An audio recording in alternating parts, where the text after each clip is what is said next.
DM की energy क्या चल रही है, उनकी फीलिंग्स क्या है, ये हम आगे जानेंगे।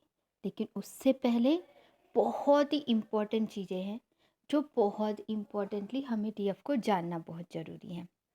इस जर्नी में जब हम इनर वर्क कर रहे हैं तो किन चीज़ों पे ध्यान देने की ज़रूरत है और किन चीज़ों पे हमें कंसंट्रेशन करना है और किस प्रकार से अपने इनर वर्क को आगे बढ़ाना है। हम जानते हैं कि ये चीज़ें करनी है, वो चीज़ें करनी, सब पता है ना? लेकिन फिर भी बहुत सारी गलतियाँ कर देती है डीएफ, और जिसके वजह से अपनी क्लींजिंग ठीक से नहीं कर पाती हैं। और क्लींजिंग करती हैं तो फिर उसके बाद क्या करना है, ठीक है? किस प्रकार से एनर्जी को क्लींज किया जाता है, किस प्रकार से हमारे पुराने ज़माने से पुराने पूर्वजों के थ्रू हमारे वुंड्स पुराने ओल्ड और इस जन्म के, पिछले जन्मों के डीएनए रिपेयरिंग इस जन्म से क्या रिलेटेड है, हर एक चीज़ यहाँ पे मैं एक्सप्लेन करने की कोशिश करूँगी। एक ही वीडियो में कंप्लीट होने वाला नहीं, क्योंकि ये बहुत बड़ा टॉपिक है, ठीक है? तो देखो, आप लोगों को सीरियसली इन चीज़ों पे ध्यान देना बहुत ज़रूरी है। और ये क्यों ध्यान देना है, क्यों हमें इन चीज़ों पे ध्यान देना है, इसको भी समझेंगे। इसको इसीलिए समझना है क्योंकि ये हमारे इनर वर्क में, हमारे बेस्ट वर्जन बनने में, हमारे मोक्ष की तरफ, हमारी जर्नी को कंप्लीट करने में हमारी मदद करेंगे। शिव शक्ति बनेंगे। शिव शक्ति क्या बनना इतना आसान है कि कुछ भी कर दिया बस हो गया, इनर वर्क मैंने चक्रास कर लिया बस हो गया? नहीं, चक्रास तो करना ही है। उसके अलावा और कौन सी चीज़ों पे ज़्यादा ध्यान देने की ज़रूरत है, ये सारी बातें मैं आगे बताऊंगी।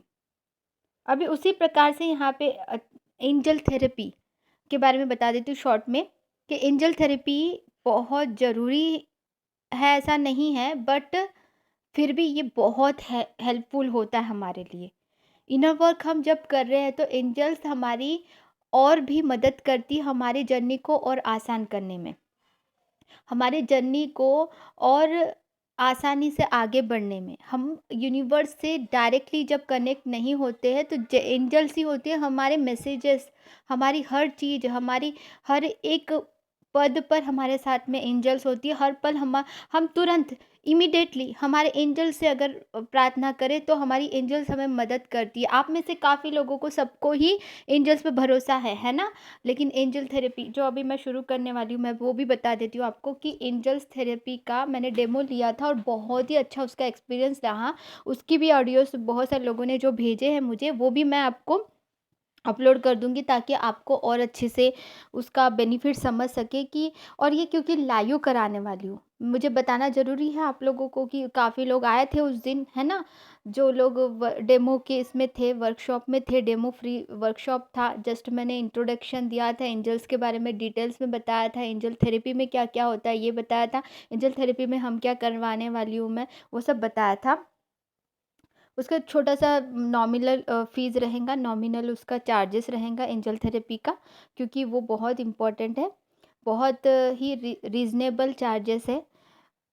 बेसिक है और एडवांस है। सर्टिफ़िकेट मिलेगा, आपकी खुद की हीलिंग कर पाओगे बेसिक से, आपकी खुद की हीलिंग एंजल थेरेपी के थ्रू, और फिर एडवांस में दूसरों की आप क्लाइंट्स बना के उनकी भी हीलिंग कर पाओगे। लेकिन उसके लिए पहले अपने आप को हील होना ज़रूरी है। रेकी अटैटमेंट जैसा होता है ना, वैसे ही एंजल थेरेपी का अटैटमेंट होता है। इसका मतलब ये नहीं है कि ये सिर्फ इनर वर्क है। Angel therapy is not the inner work. Inner work में हमें हेल्प करेंगी, इनर वर्क को और आसान करेंगी, हमारे इनर वर्क में हमारी मदद करेंगी हमारी एंजल्स, और हम और भी ज़्यादा कनेक्ट होंगे और भी हमारा भरोसा हमारे एंजल्स पे बढ़ जाएगा। और क्या क्या होगा, ये सारी चीज़ें आप जब समझोगे, जब उनसे कनेक्ट होंगे, दिन रात सुबह शाम इस तरह से फील कर पाओगे एंजल्स को, जब आप अच्छी तरह से कनेक्ट हो जाओगे। वैसे तो देखो, जो मैं regular inner work, live inner work जो सुबह का डेली इनर वर्क होता है ना, वो तो मैं कराती हूँ, तो उसी में बहुत अच्छे से कनेक्ट हो गए सब लोग एंजल से। लेकिन जब एंजल थेरेपी पर्टिकुलरली करेंगे तो और भी अच्छे से कनेक्ट हो जाएंगे। एंजल थेरेपी कोई बड़ा सा थेरेपी या कोई बड़ा लॉजिक थिंग नहीं है। ये अपनी श्रद्धा और मन की बातें होती है, अपनी मन की ये भावनाएं होती है जो हम एंजल से कनेक्ट कर लेते हैं। कोई बड़ा ट्रिक नहीं है ये। कोई बड़ी साधना नहीं है ये। बहुत ही सभी थेरेपीज़ में से एंजल थेरेपी इज़ द बहुत आसान थेरेपी है, क्योंकि हम बड़े आसानी से अपने एंजल से कनेक्ट हो जाते हैं जब ये थेरेपी कर लेते हैं। ऐसा ज़रूरी नहीं है कि जो लोग एंजल थेरेपी करते हैं वही लोग सिर्फ़ एंजल से कनेक्ट होते हैं, नहीं, हर कोई यहाँ पे एंजल से कनेक्ट हो सकता है। लेकिन यहाँ पे और भी डीपली डीपली चीज़ों को जब समझते हैं, एंजल्स कौन-सी एंजल्स किस डिपार्टमेंट को सँभालती है, कौन-सी चीज़ें हैं जो वो उनसे हमें माँगनी चाहिए, कौन से एंजल्स हैं। फर्स्ट जो बेसिक वाला जो एंजल थेरेपी है उसमें तो हम जो है 7 आर्कएंजल्स के बारे में डीपली जानेंगे और उनसे बहुत अच्छे से कनेक्ट होंगे। उनके खुद के सिंबल्स होते हैं, उनको कॉल करने के अलग-अलग तरीके होते हैं, उनको इन्वोक करने के अलग-अलग तरीके होते हैं, जो कि बहुत ही आसानी से आपसे कनेक्ट हो जाते हैं, बहुत ही आसानी से आपके साथ में। जो गार्डियन एंजल्स हैं, वो आपके साथ में तो हमेशा रहते हैं, लेकिन आपको किस प्रकार से उनसे मदद माँगनी है, काफ़ी लोगों को पता है कि कैसे मदद माँगनी है, लेकिन और भी आसानी से और भी इंस्टेंटली आप और भी ज़्यादा अगर जुड़ना चाहते हो तो इस थेरेपी को मेरे साथ कर सकते हो कंटिन्यूअसली, ठीक है? तो एंजल्स की ब्लेसिंग्स हमारे साथ हैं हमेशा, हमेशा है, और बहुत सारे फ़ायदे हैं, मैं उसको बताते जाऊँगी तो बहुत लंबा वीडियो नहीं बनाएँगे हम, ठीक है? तो जिनको भी कनेक्ट करना है वो व्हाट्सएप पे मुझे मैसेज कर देना। फिर हम रजिस्ट्रेशन ऑलरेडी काफ़ी लोगों ने करा लिया है, तो आप लोगों को मैं डिटेल्स दे दूँगी जो भी व्हाट्सएप में मुझसे कनेक्ट करेंगे, ठीक है? ओके। तो डीएम की एनर्जीज़ क्या चल रही है ये जानने से पहले कुछ चीज़ें आपको बता देती हूँ डियर फ्रेंड्स, कि ये बहुत इम्पोर्टेंट है कि हम लोग किस प्रकार के कर्मास क्रिएट कर रहे हैं अपने लाइफ में।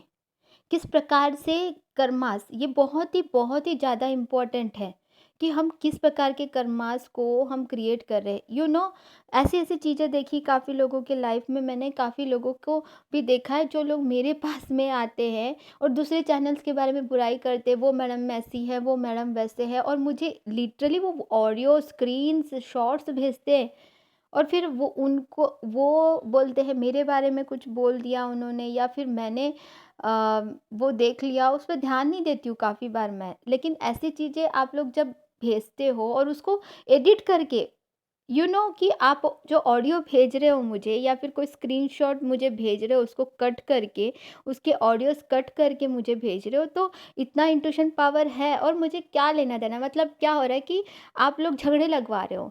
एक मिसअंडरस्टैंडिंग क्रिएट कर रहे हो किसी के बीच में, दूसरे चैनल्स के बीच में। तो इससे क्या मिलेगा आपको?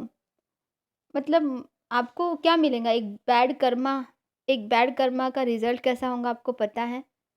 आप मेरे साथ में ऐसा कर रहे हो तो और किसके साथ में क्या-क्या कर रहे होंगे मैं अंदाज़ा लगा सकती हूँ।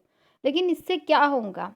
इससे हाँ, दोनों के बीच में लड़ाई होंगी, अनबन होगी, एक आग लगा दिया, मतलब एक-दूसरे के चैनल्स को आपने आग लगा दिया, ये कर दिया, वो लगा दिया।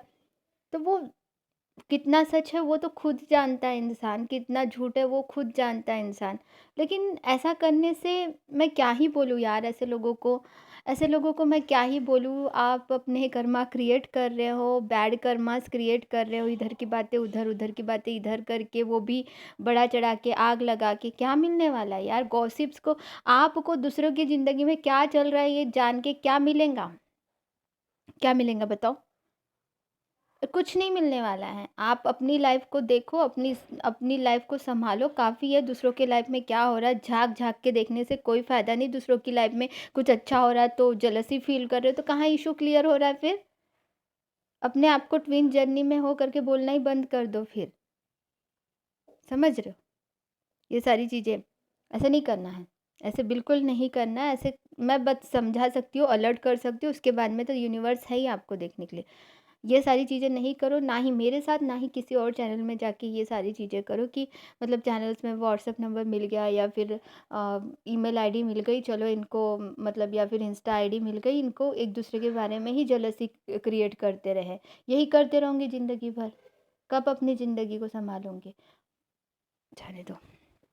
अब ये सारी चीज़ें मैं तो ध्यान नहीं देती हूँ, लेकिन मुझे बताना था, मुझे अलर्ट करना था, इज़ वेरी इम्पोर्टेंट, जो भी ऐसा कर रहा है और मेरे बारे में भी, अरे आप लोग मुझे आके दूसरे चैनल के बारे में बता रहे हो, तो फिर तो आप मेरे भी बारे में कुछ बुराई वहाँ पे करते होंगे, क्या पता क्या। देखो मुझे, मैं अपनी तरफ से प्योर हूँ, मुझे इतने से पता है, और मुझे कोई लेना देना नहीं किसी से भी। मैं सबके लिए गॉड ब्लेस यू बोलती हूँ कि सबका चैनल ग्रोथ हो, अच्छे से आगे बढ़े। मैंने कभी भी किसी भी चैनल के बारे में कभी यहाँ पे बोला नहीं, लेकिन आप लोग आके यहाँ पे मेरे बारे में बोलते हो कि नहीं मुझे नहीं पता, मैंने तो नहीं देखा, बट मुझे आके अगर आप लोग बोल रहे हो तो ये ऐसे ही होते हैं, ये सिर्फ झगड़ा लगाने के लिए होते हैं। तो ऐसा करके कोई फ़ायदा नहीं है ना, एक दूसरे के लिए फूट डाल रहे हो। इससे अच्छा तो स्पिरिचुअल अवेकनिंग पर्सन्स जो होते हैं वो तो मतलब कभी ऐसा नहीं करते हैं यार, ऐसा नहीं करते। माँ दुर्गा की मैसेजेस जो भी आते हैं उसको अच्छे से रिसीव करो सब लोग। डीएम की एनर्जी क्या चल रही है आजकल, बहुत कंफ्यूजन में स्टेज में चल रहे हैं वो लोग। कंफ्यूजन स्टेज किस चीज़ का, वो सोच रहे हैं कि ये मतलब ये समझती क्यों नहीं है डीएफ, मेरी मेरी इमोशंस को या मेरी थिंग्स को क्यों नहीं समझती है। और फिर वो बहुत ज़्यादा स्ट्रेस वाली एनर्जी भी है। लेकिन डीएम्स अगर आप देख रहे हो इस वीडियो को, अगर नहीं भी देख रहे हो, अगर सिर्फ डीएफ देख रही है, उनको क्लैरिटी मिले इसकी प्रार्थना डीएफ को करनी है, और ये बहुत ज़रूरी है। उनको बहुत सारे ऐसे जो कार्मिक लोगों से जो धोखे मिले हैं ना, मैंने जैसे पिछले इसमें बताया था, तो उस वजह से भी वो बहुत टेंस में है अभी। और वो बहुत सारी चीज़ें समझ में जब आ रही हैं, जैसे नॉलेज गेन कर रहे हैं, अपने ऊपर काम करने लगे हैं काफ़ी डीएम्स, तो उसके बाद में वो फिर भी ऐसे स्ट्रेस में हैं जो उनको खुद को समझ में नहीं आ रहा। लेकिन काफ़ी लोगों का थ्रोट चक्रा हील हो रहा है। अगर किसी डीएम का थ्रोट चक्रा बहुत ज़्यादा ब्लॉकेज्ड है तो वो ओपन भी हो रहा है बहुत अच्छे से। अब आपको भी, जिन्होंने डीएफ ने अपने ऊपर में बहुत अच्छे से काम करके रूट चक्रा, सेक्रल चक्रा, सोलर प्लेक्सस चक्रा को भी बैलेंस कर लिया है, और अपने अपर डायमेंशन में पहुंचकर अपने अपर चक्रास पे ऑपरेट तो कर रही है, लेकिन लोअर चक्रास जो है वो पूरी तरह से, लोअर चक्रास जो है वो पूरी तरह से और अच्छे से एक्टिव तो हो गए हैं, लेकिन और अच्छे से वो होना ज़रूरी है। क्योंकि डीएम्स जो है ना, लोअर चक्रास उनके बहुत ब्लॉक्ड होते हैं, तो धीरे धीरे उनके वो हील होने के लिए ना थोड़ा वक्त लग रहा है, ठीक है।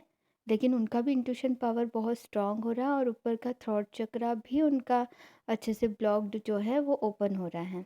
लेकिन लोअर चक्रास और भी ज़्यादा जो वुंडेड थे, उसको हील होने में थोड़ा सा वक्त लग रहा है।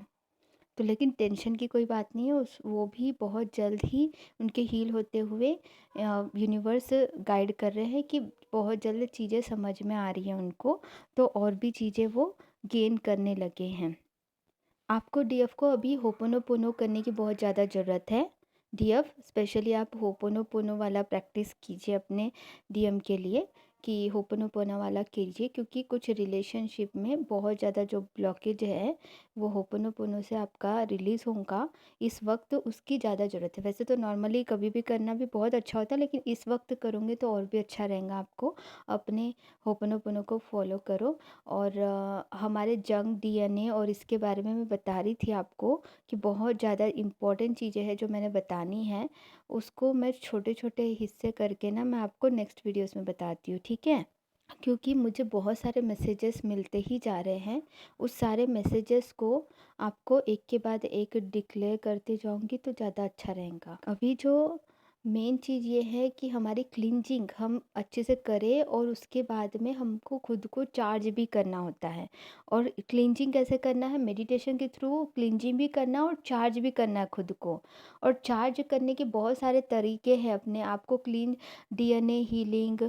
और ऐसा नहीं है कि सिर्फ डीएफ ही अपनी क्लींजिंग करे, सब कोई अपने आप को क्लींजिंग, डीएम भी क्लींजिंग कर रहे हैं अपने आप की, अभी शुरुआत उनकी हो रही है क्लींजिंग ऑटोमेटिकली यूनिवर्स की तरफ से। लेकिन खुद से भी मेडिटेशन के थ्रू अगर वो अच्छे से क्लींजिंग करते हैं खुद की, और आप भी अपने अच्छे से क्लींजिंग करते हो, तो वो चीज़ आपको ना बहुत बेनिफिट आसानी से हो जाएंगी। और फिर बाद में चार्ज भी करना है खुद को, और चार्ज कैसे करना है खुद को ये मैं आगे बताऊंगी आपको वीडियो में, उसको डीपली अच्छे से समझाऊंगी। आप हर एक वीडियो ध्यान से सुनना, ठीक है। God bless.